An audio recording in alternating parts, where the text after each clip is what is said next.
Rebonjour. Dans cette vidéo, donc nous allons voir un peu un ORM, Node.js.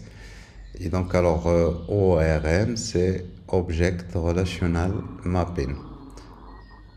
Donc quand on enregistre, quand on crée une application, dans notre application en général, on va manipuler des objets. Mais donc quand on va stocker ces données, donc en général, on va les stocker dans une base de données. Alors la base de données, ça peut être une base de données relationnelle et dans ce cas, donc la structure d'une base de données elle est basée sur des tables avec des relations, d'où le nom Mapping Object Relational, ORM. Object Relational Mapping. Donc ici, relation, le mapping donc entre les objets et donc les bases de données, les tables de base de données, c'est les relations. Alors ici, donc quand on est dans une base de données relationnelle, mais quand on est dans une base de données NoSQL, à ce moment, donc la plupart, donc ça utilise donc dans les différents types de bases de données NoSQL, on a les bases de données qui sont basées sur les documents, parmi lesquels l'une des bases de données les plus, l'une des SGBD les plus connues, c'est MongoDB. Et donc, ça enregistre les données sous format de document JSON. Et donc là, donc si on devrait faire, donc dans notre application manipule des objets et quand on va enregistrer des documents. Et à ce moment-là, donc on va appeler donc ça un ODM, Object Document Mapping. Donc ici, donc mappage entre les documents et les objets. Alors pour faire ça, eh bien, vous pouvez faire ça manuellement, ça va être très délicat. Mais sinon, donc on va utiliser des frameworks. Et donc pour JavaScript ou Node.js, donc il y a plusieurs frameworks. Alors il y a je me rappelle plus, Sequelize, Object URL, Type ORM, etc. Mais donc celui que nous allons voir, c'est Prisma. Et donc Prisma, c'est un ORM, mais en même temps un ODM. Et donc, c'est-à-dire, ça permet de mapper les objets avec des bases de données relationnelles, ou aussi, donc, on peut les mapper avec des documents JSON, uniquement pour le moment avec base de données MongoDB. Et ça, c'est vraiment très, très pratique. Alors, donc ici, Prisma ça c'est le slogan Next Generation ORM that consists of 3 tools. These tools, donc ici Prisma Client, Prisma Migrate et Prisma Studio. Donc ici je suis venu vers NPM.js juste pour voir que vraiment c'est un projet open source et donc ici qui est téléchargé cette semaine plus d'1 million de fois. Donc vous voyez, c'est vraiment très très important au niveau du développement. Et aussi donc que ce projet ne dépend d'aucun autre projet, sinon d'un projet qui fait partie de Prisma, donc un projet de la même équipe.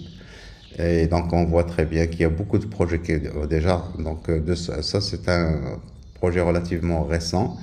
Et donc ici comment dire, les projets qui dépendent de celui-ci. Donc ils sont vraiment, donc là déjà 265, mais si on va aller voir, donc il y a beaucoup de projets qui sont très intéressants, parmi lesquels par exemple, je sais pas moi, Keystone, c'est un framework web qui est très prometteur au niveau du web, donc on peut utiliser pour créer des applications web, etc. Donc on fait confiance à cette ORM. Donc alors pour aller pour apprendre Prisma, il faut donc le meilleur endroit c'est d'aller au site Prisma. Et donc comme on a vu tout à l'heure, le slogan c'est Next Generation Node.js and TypeScript ORM. Donc Node.js ORM. Alors ici donc pour commencer, alors je vais juste faire ici un donc je vais pas passer en revue toute la documentation, mais je vais faire ça en submersion directement dans la pratique, en, en essayant globalement donc les différentes opérations CRUD en utilisant l'ORM. Donc ici, pour cela, donc il faudrait s'assurer que vous avez donc un système de base de données qui est démarré. Donc, c'est pas le bon mot de passe. Donc là, j'ai XAMPP. Et donc, je vais voir. Donc, MySQL est démarré, c'est bon. Donc, on peut y accéder à l'aide de phpMyAdmin. phpMyAdmin, voilà. Et donc, si vous allez vers les comptes utilisateurs, donc ici, je vais accéder en tant que root qui a tous les privilèges, mais vous pouvez créer des utilisateurs ayant des privilèges pour accéder uniquement à certaines bases de données. Et donc, ça, c'est ce qu'il faut faire dans la vie réelle. Donc ici, voilà, donc j'ai ma base de données qui est mon SGBD qui est démarré. Alors maintenant, donc Prisma, il se base sur des éléments. Donc là, je suis dans référence et donc sur des composants fondamentaux. Et le premier, c'est le client Prisma. Donc le client Prisma, pas le client, la CLI, Command Line Interface. Donc la CLI Prisma c'est un outil qui va nous permettre d'installer, de régénérer le code, etc. Et puis donc la première des choses qu'on va faire avec ce client, c'est de créer ce qu'on appelle un schéma dans lequel on va définir les entités que nous allons utiliser. Et après, donc, quand on va définir ces entités, eh bien, on va aller envoyer ça vers la base de données. On va créer automatiquement la base de données. Et quand la base de données sera créée, après, on va installer un client. Et donc, ce client, c'est ce client qui va nous permettre, il va reconnaître automatiquement à partir du schéma, il va reconnaître les entités qu'on va utiliser. Par exemple, un utilisateur, je sais pas moi, des articles, des posts, des groupes, des catégories, etc. Et donc, il va reconnaître ça, il va nous permettre donc d'ajouter, de faire toutes les opérations imaginables pour accéder aux bases de données. Et bien sûr, sans écrire aucune requête SQL. Hein. Donc, on va utiliser ce client et donc on va voir un peu la référence de ce client. Donc, il y a 3 éléments fondamentaux. Donc, on va installer la CLI qu'on va utiliser très souvent. On va générer un schéma et après, donc, on va utiliser le client pour manipuler nos données. Donc, je vais commencer. Alors, bien sûr, vous pouvez aller vers ici. Prisma CLI, donc on va vous dire comment installer. Donc ici, npm install Prisma, -save dev. Donc c'est un outil que nous allons utiliser pendant la phase de développement. Là, je suis dans un projet vide. Donc ici, je vais faire juste un npm init-y.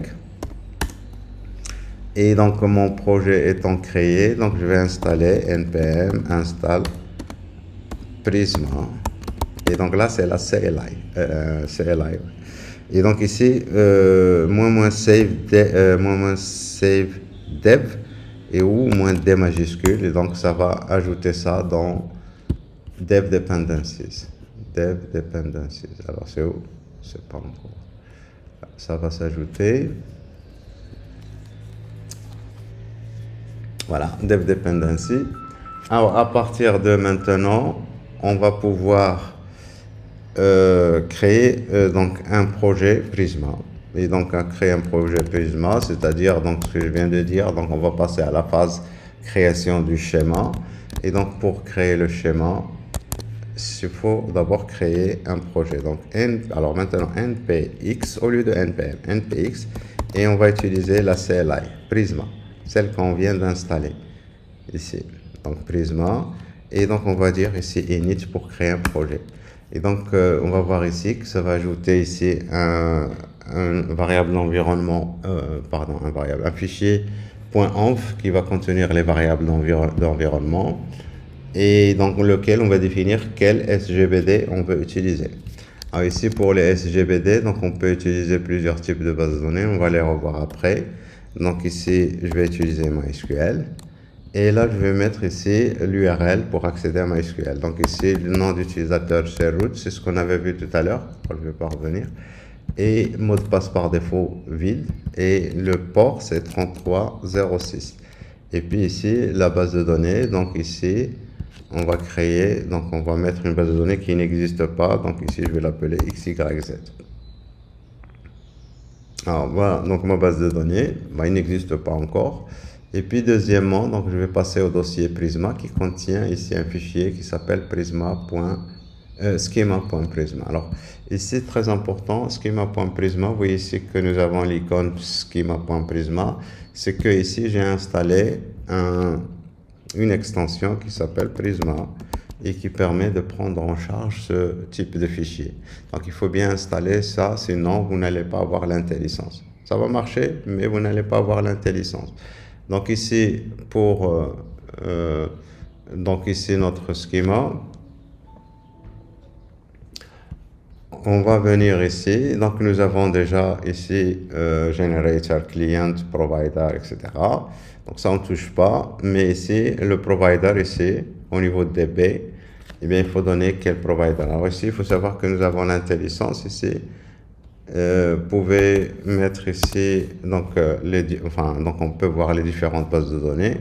Alors Rockroach DB, MongoDB, MySQL, Postgres, SQL Server et puis SQLite. Donc ici, la majorité des bases de données les plus utilisées, donc ils sont prises en charge.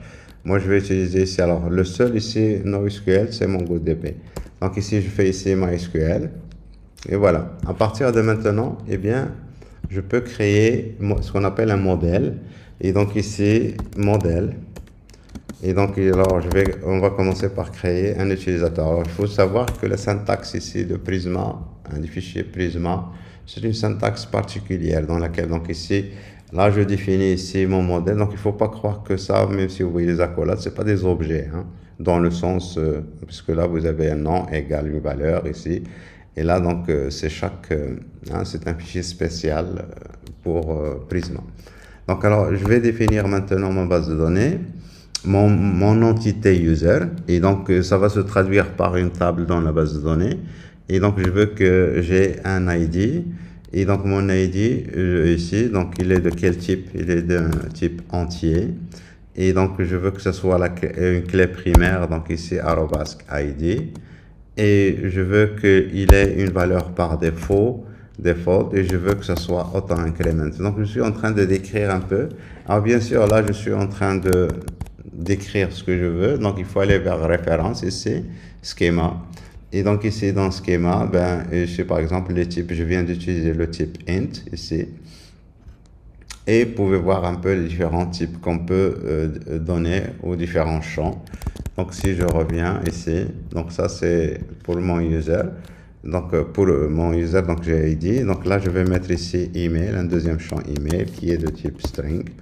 Et donc, on veut bien que le type email soit unique. Et donc, ici, unique. Voilà. Et donc, c'est le Prisma qui va se charger de vérifier. Quand j'ajoute un utilisateur, il va vérifier que le email est unique. Et puis après, donc ici, password. Il s'agit aussi d'un string. On peut ajouter, par exemple, si on veut ici, role. Et donc, je peux lui dire ici qu'il s'agit d'un rôle que je vais définir comme étant une énumération. Et donc, une énumération qui s'appelle rôle et qui contient, par exemple, ici, admin,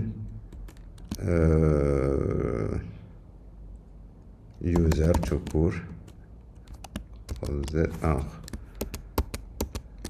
user, et puis, par exemple, ici, auteur. Voilà, donc ici le rôle que je définis ici, c'est ça. Et donc un utilisateur, le rôle plutôt ici, ça doit être une valeur parmi ces valeurs. Et je peux dire que par défaut, la valeur ici default, je veux que ce soit user tout court. Et donc une valeur, je dois donner une valeur qui existe parmi les propositions que j'ai ici. Alors voilà, donc ici, là je suis en train de créer un schéma très simple pour qu'on puisse tester.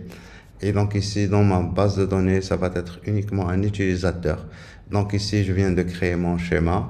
J'utilise ici le provider MySQL, c'est-à-dire SGBD MySQL. Et donc dans mon modèle, je vais avoir juste une table user qui va avoir 4 champs. Et donc ici l'ID, l'email, password et puis le rôle. Et le rôle, c'est une énumération ici. À partir de maintenant, donc je peux passer à l'étape suivante. Et donc je vais utiliser encore une fois donc la CLI. Et donc ici c'est npx Prisma. Là c'est la CLI Prisma. Et je vais lui dire ici migrate dev. Alors ici, donc ça, vous avez tout ça dans la documentation. Et on va créer ce qu'on appelle une migration. Vous allez voir un peu ce que c'est qu'une migration. Et donc ici, une migration, il faut lui donner un nom. Alors, -name. Et donc, je vais l'appeler init. Et donc, voilà, on va voir ce que ça va faire ici. Donc, your database is now in sync with your schema. Donc ici, il a créé, ici, vous voyez, un dossier migration qui n'existait pas avant. Et donc la migration, donc elle s'appelle init. Et ce qu'on voit ici, c'est le timestamp, c'est le temps maintenant, hein, en timestamp Linux. Et donc si je fais une deuxième migration, ben, il va créer encore un autre dossier. Dans ce dossier, vous allez voir migration.sql et le code SQL qui va être exécuté pour générer la base de données. Maintenant, si je vais vers mon browser et je vais vers localhost, et on va aller vers localhost tout simplement, phpMyAdmin.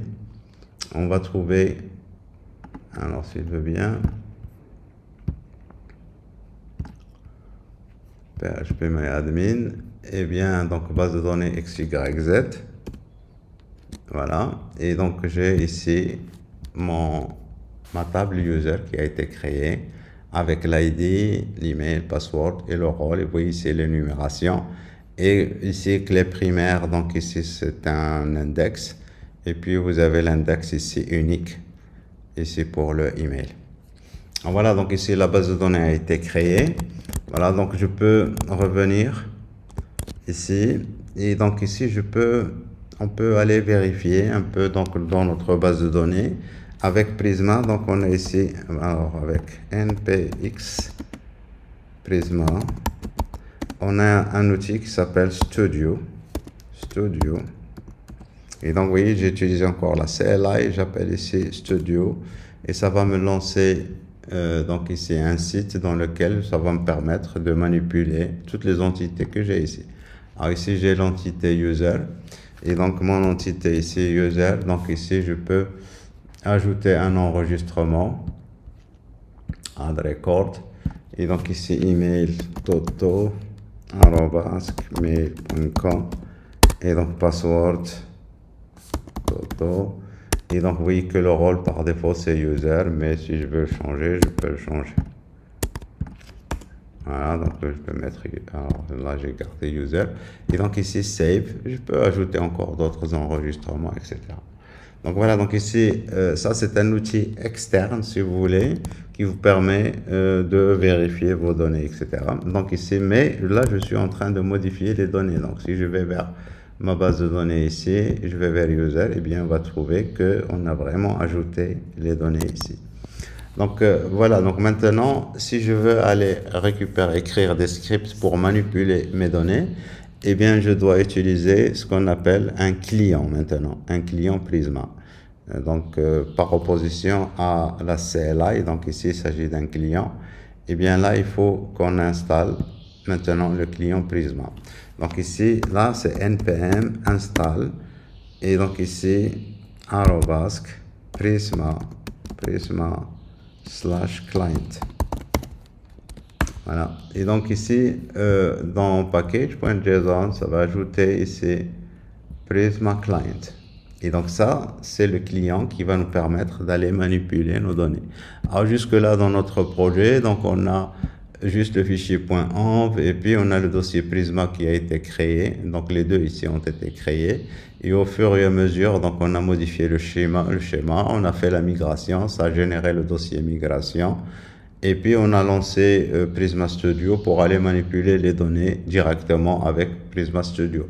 Maintenant, je veux avec mon application manipuler les données. Alors je vais créer ici un fichier que je vais appeler a.js. Et dans ce fichier, eh bien, je veux utiliser Prisma Client. Alors ici, quand j'ai installé Prisma Client, ici, il n'a rien donné. Ouais. Donc ici, je peux aller récupérer donc ce client. Donc ici, c'est Prisma Client. Et donc on peut aller voir dans la documentation, mais je préfère vous donner directement donc l'essentiel. Require Prisma Client. Et donc ici, const, je vais l'appeler Prisma égale new Prisma Client. Il s'agit d'un objet, d'une classe si vous voulez. New, donc il faut instancier. Et à partir de maintenant, eh bien, je peux utiliser donc Prisma, point. Et donc ici, ce qui est intéressant ici, vous voyez qu'il reconnaît user, l'entité que j'ai ici dans le schéma. Et donc ici, l'entité que j'ai définie dans le schéma, il est reconnu par le client. Alors ici, donc, point user, point, et donc là, on peut, vous voyez ici, delete many, find first, find many, etc. Donc ici, je dis find many, et donc je veux retrouver tous les enregistrements. Et donc ici, si vous allez vers ici, donc,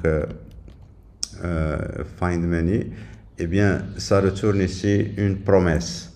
Et donc, quand ça retourne une promesse, donc directement après, ben, il faut faire ici point then. Et donc ici, il faut faire, donc il faut enfin, vous allez exécuter votre fonction. Et donc, il vous donne ici un peu, hein, donc ici, je vais lui dire console tout simplement point .log. Hein, donc ici, il va exécuter ça. Et quand il aura le résultat, ben, je lui dis de l'afficher dans la console.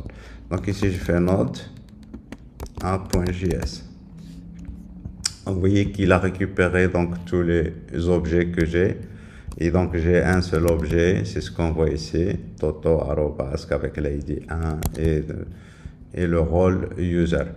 Voilà, donc c'est vraiment très très simple. Alors maintenant, si vous allez vers la documentation, donc là on est dans Prisma Client. Et dans Prisma Client, donc ici on fait un exemple beaucoup plus complexe, ici avec des relations, etc. Donc nous allons voir ce cas juste après. Et là, ce que je viens d'utiliser, c'est Find Many. Donc si vous allez vers Find Many, donc vous voyez que on peut lui dire ici, donc quand on a beaucoup de données, donc on peut passer des paramètres, par exemple, parce que quand on fait une requête, eh bien on peut faire, si on fait ça en SQL, c'est select, étoile, par exemple, from, user, et donc si on veut ajouter la clause where, eh bien on a ici la clause where. Si on veut ajouter order by, on a order by. Si on veut ajouter limit, eh bien ici on a skip et take. Si on veut donc ici select, quand vous faites select étoile, là vous sélectionnez tout, mais si je veux juste sélectionner email, eh bien je dois lui dire ici de sélectionner uniquement le email, etc. Si mon utilisateur donc est associé donc en relation avec une autre table, par exemple article, eh bien donc c'est-à-dire un utilisateur peut écrire plusieurs articles, eh bien je peux lui dire pour chaque utilisateur de m'afficher tous les articles qu'il a écrits, etc. Et puis donc distinct, etc. Donc ça ça correspond un peu à toutes les clauses SQL qu'on peut faire pour une requête select. Et donc ici select, ça correspond ici à find many. Alors on peut voir ici aussi create, update, upsert, etc. Donc ici pour les opérations simples, donc ici create. Donc ici si on veut créer un utilisateur, par exemple, donc je peux lui dire ici prisma.create, pas .create, .user, hein, je vais créer un utilisateur, .create, et donc ici, je vais passer ici des données, des options, et donc là, on va lui dire quel utilisateur créer. Donc ici, dans une clé qui s'appelle data, et dans data, je lui dis ici, je veux que le email, donc moi je connais les champs qui sont obligatoires, email, deux points, et donc ici, la valeur de mon email c'est fifi@mail.com, virgule, et donc alors le password, et donc ici deux points, blabla, virgule. Et puis ici, le rôle, je ne vais pas le donner parce que, donc, par défaut, le rôle a une valeur par défaut. C'est user, donc je peux donner ou ne pas donner. Alors, donc ici, quand cela va être créé, donc ici, ça va me retourner une promesse. Et dans cette promesse, eh bien, je vais lui dire console.log. Hein, donc ici, de me loguer le résultat ici. Donc ici, ça va loguer deux choses. Donc, ça va loguer ici Vous avez vu ici, ça a logué ça d'abord, parce qu'il s'agit de toute façon, c'est asynchrone tout ça. Hein. Et en deuxième, non, ça a logué plutôt ça d'abord, donc ici. Et donc le deuxième que je viens de créer, et puis le tableau ici pour Find Many. Et donc vous voyez, voilà. Alors ici, donc pour Find Many, donc je peux ici ajouter, comme on a vu tout à l'heure, donc ici on a des clauses, par exemple where. Et ici, donc dans where, on peut faire des choses qui peuvent être très complexes. Hein. Par exemple, email. Alors je lui dis email. Et donc ici, je lui passe encore un autre objet. Et je lui dis ici start with. Deux points. Et donc je lui dis alors le email qui commence par F. Voilà. Et donc si je réexécute, et donc ça va générer une exception parce que ici Fifi existe déjà. Et donc on avait vu que email est un comment dire, donc est unique, doit être unique. Donc on voit là ici l'exception qui a été générée. Voilà. Mais je vais vérifier quand même au niveau de ma base de données. Donc ici pour user, donc ici user, donc vous voyez que ça n'a pas été créé, c'est logique parce que Fifi existe déjà. Mais au niveau de l'affichage, est-ce que ça m'a affiché donc ma Fifi ici? Alors on va mettre ici juste un autre nom pour tester.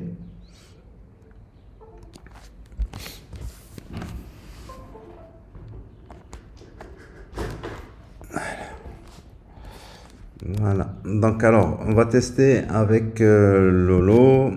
Et donc on va vérifier que ici ça va me retourner un tableau qui contient uniquement l'enregistrement dans lequel il y a Fifi.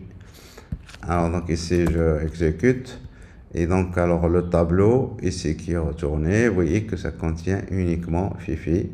Et le dernier ici, ça a été créé, Lolo. Hein, c'est asynchrone, vous voyez que maintenant celle-ci est venue après. Donc l'ordre ici n'a aucune importance parce que tout ça c'est asynchrone. Donc là, ça me permet de créer. Donc si je reviens ici à ma base de données, ben voilà que Lolo a été créé. Et donc on peut continuer, par exemple ici. Donc alors maintenant je vais carrément. Alors ici on va aller supprimer, ou ouais, donc j'enlève carrément ça. Et donc ici alors find many, find par exemple ici, alors si je dis find unique, et donc ici là ça devrait fonctionner. Non, ça fonctionne pas.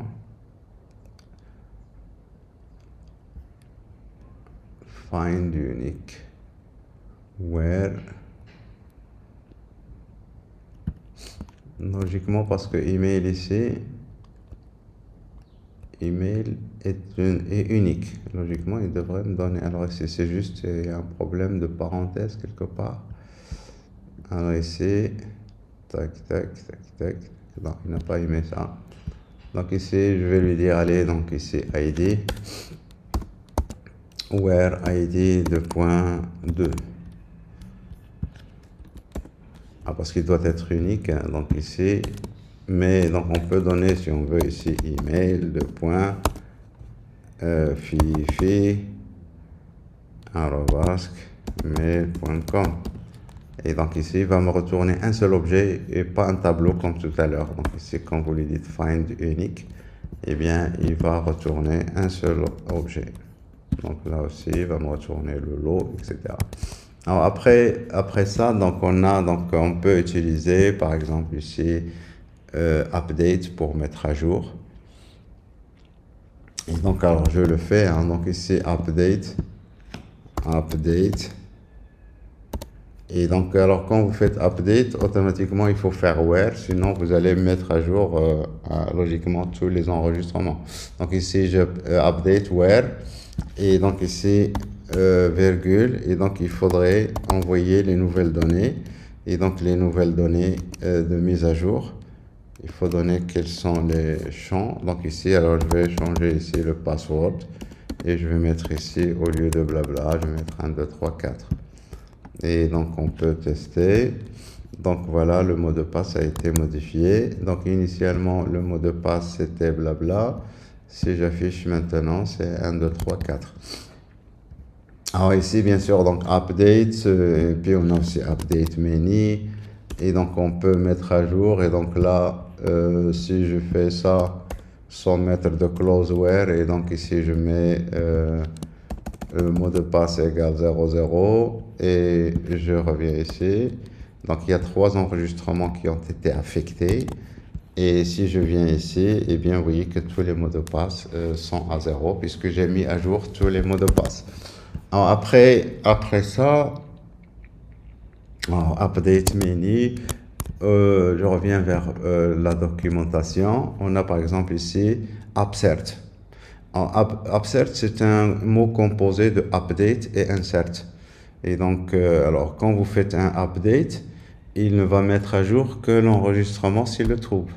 Mais des fois, on veut mettre à jour un enregistrement, et si jamais il ne trouve pas cet enregistrement, je veux qu'il me crée un nouvel enregistrement. Donc ici, je ne vais pas le faire, hein, donc je vais faire ici juste create, comme on avait fait au début. Et je vais donner ici les données, et donc les données, je vais maintenant donner juste le email de papa@mail.com. Et je vais omettre de lui donner maintenant le password. Et donc je vais exécuter, on va voir qu'il va générer une exception. Alors pourquoi? Parce que le champ ici, password, est obligatoire. Donc ici, il faut absolument donner le mot de passe. Donc je vais revenir ici à moi je veux que le mot de passe ne soit pas obligatoire. Et donc si je veux que le mot de passe ne soit pas obligatoire, et puis ici, on peut juste ajouter ici. Alors au niveau de la base de données, ça se matérialise par quoi? Si vous allez à la structure ici, c'est donc ici nul, n'accepte pas, non, ici nul. Donc ici, je veux que ça soit oui, donc ici, il peut accepter le nul, et donc il suffit d'ajouter le point d'interrogation. Donc ici, alors je ne sais plus, est-ce que c'est ici ou c'est là. Alors donc, voilà, logiquement c'est bon. Voilà, donc j'enregistre et j'ai fait ici, alors option, ça, je suis sur Mac, option Shift F. Si vous êtes dans Windows, c'est Alt Shift F. Ou alors bouton droit de la souris. Il faut bien savoir que ici, formater. Alors si vous formatez, je ne l'ai pas ici. Formater. Vous devez l'avoir dans Windows, hein, formater. Sinon, donc ici, il faut aller vers édition, je pense, formater. Alors, je ne sais pas où c'est. Formater. Bon. Donc, formater. Donc, Alt Shift F. Pour formater, ça c'est le raccourci par défaut. Et donc, ça met donc l'indentation, etc. Et beaucoup plus, ça vérifie la syntaxe et ça peut ajouter des choses qui manquent. On verra ça après quand on fera des relations. Alors ici, donc le fait de faire ça, j'ai modifié le schéma. Et donc, il faudrait que je modifie en conséquence la base de données. Et donc, alors pour ça, donc on va revenir ici, npx prisma, et donc je lui dis migrate, parce que là j'ai fait une nouvelle modification, migrate dev -name, et donc je vais lui donner un nom, on va appeler ça quoi, pass, allez, donc pass optionnel, pass. Et donc il va faire une migration et ça va générer ici un nouveau dossier avec le nom pass et le timestamp. Donc ici, le timestamp, ça permet de donner un ordre. Et donc si on va aller voir ici au niveau de la migration SQL, c'est tout simplement modifier, alter table user, modifier password, varchar, tac tac. Donc il va faire juste l'opération qu'il faut et on peut aller vérifier au niveau de la base de données, au niveau de structure. On va voir que maintenant pour le password ici, vous avez nul et accepté, oui. Et donc si j'exécute le code qu'on avait tout à l'heure ici, alors ici le code qu'on avait, alors je sais pas est-ce que ça va marcher dans A.js, mais si je l'exécute, non, donc ici, password nul, pas de problème. Donc il a créé et il n'y a pas de problème. En général, donc ici, quand j'ai exécuté tout à l'heure Prisma Migrate, il a en même temps régénéré le client. mais on peut écrire, je pense, NPX, il faut voir la documentation Prisma, parce que de toute façon, tout ça, c'est des outils, hein. NPX, Prisma, Generate ou Regenerate. Generate, et ça permet de régénérer le client.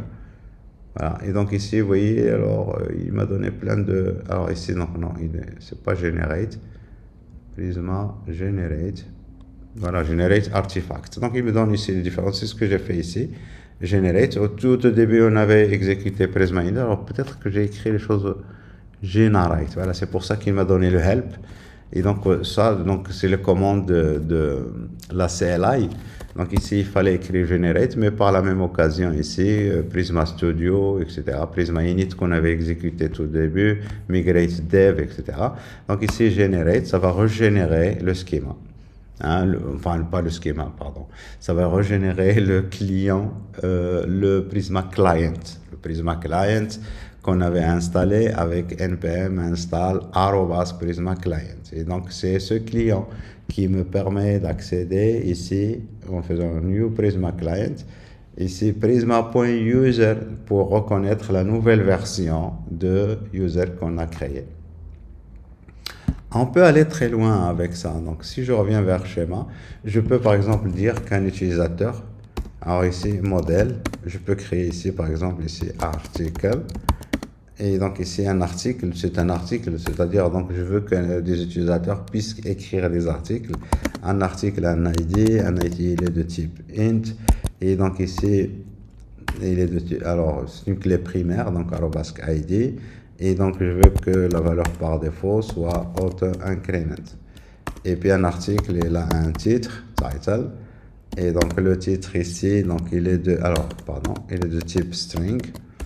Et donc, alors, de type string. Mais donc, on va dire qu'il est obligatoire. Et puis, donc, un article, il est constitué d'un contenu qui est de type string et qui est facultatif. Ça veut dire qu'on peut ajouter un article avec le contenu nul, qui est vide, hein, sans ajouter de contenu. Mais maintenant, un article, je veux que un utilisateur puisse avoir plusieurs articles. Donc ici, regardez comment on va faire ici, donc articles. Et donc il est de type quoi? Ouais, donc un utilisateur peut avoir plusieurs articles. Et donc ici, article.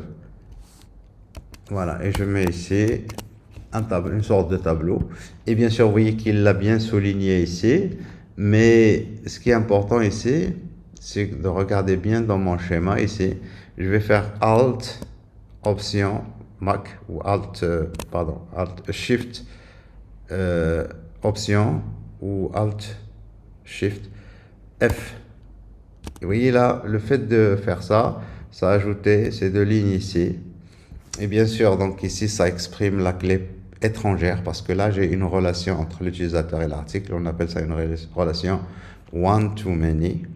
Et donc, un utilisateur peut avoir plusieurs articles. Ça se matérialise ici par les crochets. Et ici, ça va se matérialiser par ce qu'on appelle une clé étrangère.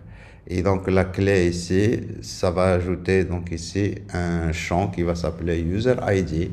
Et donc, ce User ID, eh bien, ça va me permettre de faire le lien avec user. Mais en même temps, moi, quand je vais manipuler des articles, eh bien, je peux pour chaque article savoir, grâce à l'user ID, quel est l'utilisateur. Mais ici, j'ai le user et je peux avoir carrément l'objet user, l'utilisateur dans dans sa version complète, comme objet.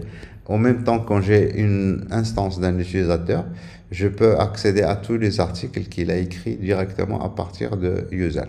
Ça, c'est vraiment très intéressant. Donc ici, on va revenir à contrôle. Alors ici, on va afficher commande. Donc alors, on va exécuter maintenant la migration npx prisma migrate. Voilà. Et donc ici, dev, -name. Et donc on va dire ici, allez, donc c'est article. On a ajouté article. Et donc ici, si on va aller voir la migration, la dernière migration, donc là ici, on a ajouté create table article, vous voyez là, avec la clé étrangère. Et puis, alter table, ben, il faudrait qu'on ajoute ici article add constraint. Donc ici, on ajoute ici la contrainte de la clé étrangère. Alors ici, si je vais vers la base de données, eh bien, on va pouvoir voir que article a été créé. Et dans article, j'ai ici, donc voilà, le ID, le title, le content. Et bien sûr, ici, le title, le content ici, vous voyez que j'ai ici nul qui est autorisé. Et bien sûr, donc ici, un article, on peut avoir ce qu'on appelle un article orphelin, c'est-à-dire ici, c'est une relation 0 à plusieurs, un utilisateur, plutôt un art. Alors ici, un article peut être orphelin, ça veut dire qu'il n'y a pas d'utilisateur qui l'a écrit. Hein. Donc user ID peut être vide ici. Vous voyez là, c'est une clé étrangère. Mais si la valeur existe ici, eh bien il faut que cette valeur corresponde à un ID d'un utilisateur. Très important. Et donc c'est pour ça qu'on a une contrainte qui est définie. Ici, là. Alors, ici, donc voilà, maintenant, si je veux ajouter des articles, enfin, des articles, ouais, eh bien, je peux venir ici, donc là, j'ai user, et donc je peux aller afficher, alors j'actualise ici, donc il ne reconnaît pas, donc je vais fermer, et je vais relancer ici, je vais le relancer. C'est Prisma Studio, hein. Donc je relance Prisma Studio, comme ça il va se rendre compte qu'on a une nouvelle entité, discard change, et donc ici je vais ajouter ici article, et donc article, donc j'ajoute un article, donc le titre un article, et puis contenu, donc on accepte nul, l'utilisateur, on peut choisir qui est l'utilisateur qui l'a écrit, et donc la relation c'est one to many, et donc ici si je coche ici, ça va décocher automatiquement, et donc je peux ne cocher aucun, pas de problème. Donc on avait vu tout à l'heure que ça accepte nul, et donc ici après ça, ben, je fais ici create, et donc l'article a bien été créé. Alors, donc ici, le user, donc je choisis user, donc ici, user ID 1. Si je veux cet utilisateur, eh bien, vous voyez que j'accède à cet utilisateur. Ici, c'est Toto, machin, etc. Alors, ça, c'est au niveau de Prisma Studio. Maintenant, si on veut faire ça programmatiquement, je veux afficher, par exemple, l'utilisateur. Alors, qui est l'utilisateur ici qui a écrit ça? C'est user 1. Et donc, si on veut aller le voir, c'est Toto, hein. Donc ici, si j'affiche ici, donc on affichait tout à l'heure l'utilisateur, ça c'est create. Donc alors on va faire ici maintenant find menu. Alors je cherche au menu find unique. L'utilisateur ayant l'email ou ayant l'ID. Alors ça c'est pas data, c'est where. Là, c'est une condition. Where ID égale à 1. Alors, après, donc ici, je vais exécuter mon code. Note A.js. Oh là! La lumière, le courant est coupé. Mais pour moi, il n'y a pas de problème. Alors, ici, donc, alors qu'est-ce que j'ai ici? Donc, l'ID. Voilà, donc ici l'utilisateur, je récupère l'utilisateur, mais moi je veux récupérer l'utilisateur et ses articles. Donc ici, donc on va ajouter ici virgule et ici include deux points, et on va mettre donc ici le champ qu'on veut inclure. Ici c'est articles true. Et donc ici, je fais ça. Et bien, vous voyez ici, ça m'affiche mon utilisateur avec les articles, hein, avec tous ces articles. Alors, on peut ici, donc là, j'ai fait ici include. On peut, par exemple, ici, au lieu d'include, mettre ici select. Et donc, select, ça va nous permettre de sélectionner. Donc, là, c'est exactement la clause select qu'on fait en SQL. Select étoile, c'était la valeur par défaut.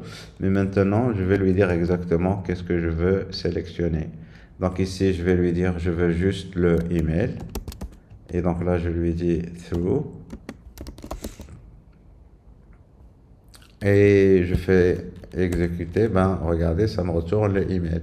Mais si je veux aussi les articles, eh bien je lui dis aussi article de point through. Et là, j'ai pas besoin de mettre le include qu'on a fait tout à l'heure. Et donc, ça m'envoie le email avec tous les articles qui sont écrits par cet utilisateur. Donc, si j'ajoute ici un nouvel article, et donc deuxième article, et donc ici, alors, quel user, donc ben, je vais mettre le même utilisateur, comme ça, on va voir les deux articles ici. Dans le tableau résultat, vous voyez les deux articles qui apparaissent ici. Donc voilà, donc ici on peut s'amuser avec ce théorème que je trouve vraiment extraordinaire. Alors, on peut faire des choses qui peuvent aller très loin. Par exemple, on peut faire l'agrégation. Et donc l'agrégation, ça permet d'utiliser donc ici les clauses. Les sommes, les count, les average, mean, max, etc. Et bien sûr, l'agrégation, ça va aussi avec group by. Et donc, vous avez ici, donc, on peut faire where, order by. Et donc, bien sûr, quand on fait group by, ben, il faut dire quel est le champ ou quels sont les champs. Parce que c'est très important ici, quand on fait un groupement. Par exemple, je groupe tous mes utilisateurs. Supposons que mes utilisateurs ici, j'ai un user, j'ai un champ city et un champ country. Et donc, les utilisateurs appartiennent à un pays et à une ville. Eh bien, je peux regrouper les utilisateurs par ville et par pays. Parce que Casablanca, ça peut qu'on ait Casablanca aussi dans un autre pays. Moi, je veux regrouper par pays et par ville. Et donc, je vais mettre un tableau pour by ici, qui va contenir country, virgule, et puis city. Et donc, ça va me grouper ça. Et moi, je veux savoir le nombre d'utilisateurs par ville, par pays. Et donc, donc, je vais faire à ce moment-là le count. Si je veux savoir le moyen des visites, par exemple, des gens qui visitent mon site, etc.